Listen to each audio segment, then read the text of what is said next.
అందరికీ నమస్తే అండి. లక్ష్మీ పాలంకి ఛానల్కి స్వాగతం. ఈరోజు కాలా జామున్ చేసుకున్నామండి, ఆ వీడియో పెడుతున్నాను.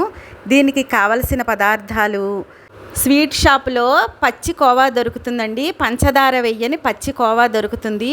అది 1/2 కేజీ తెచ్చుకున్నాము.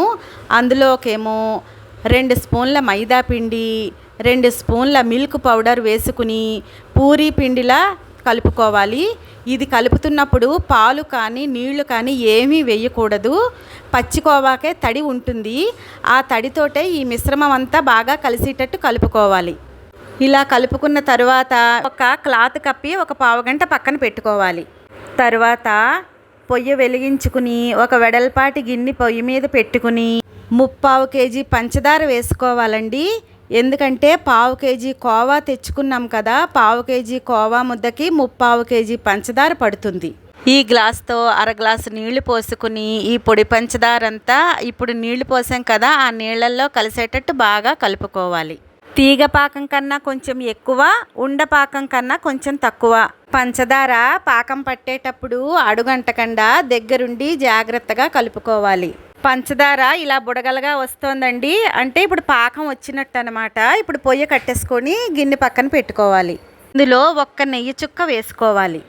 ఇందాకలా ఈ కోవా మిశ్రమాన్ని పూరీ పిండిలా కలుపుకుని పక్కన పెట్టుకున్నాం కదా, దానిని ఇప్పుడు చిన్న చిన్న ఉండలుగా చేసుకుని గుండ్రంగా కాకుండా మేము కోలగా చేసుకున్నాం.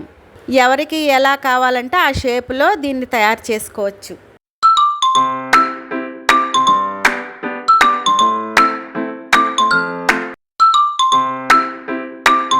అంటే ఇలా చేసుకున్నాం అన్నమాట. తర్వాత పొయ్యి వెలిగించి మూకుడు పెట్టుకుని ఇవన్నీ వేగడానికి సరిపడా నూనె పోసుకోవాలి.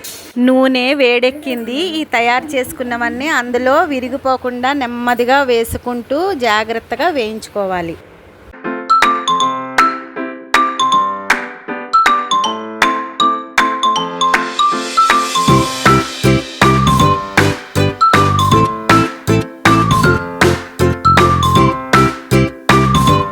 ఇలా అన్నీ వేసుకున్నాక మనం గరిటెతో కలపక్కర్లేదండి, వాటంతట అవే వేగి పైకి వస్తాయి. అప్పుడు మనం గరిటెతో తీసి ఈ పంచదార పాకంలో వేసేసుకోవాలి.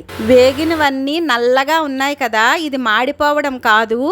ఇది నల్లగా ఎందుకు వచ్చిందంటే పాల పౌడర్ వేయడం వలన ఇవి నల్లగా వచ్చాయి. అందుకనే వీటిని కాలా జామున్ అంటారు. ఈ వేగినవన్నీ పంచదార పాకంలో వేసేసుకోవాలి.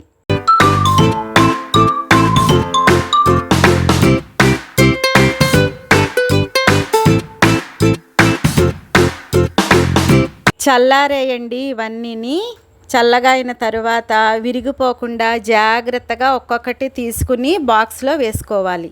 అంతేనండి, కాలా జామున్ రెడీ అయిపోయింది.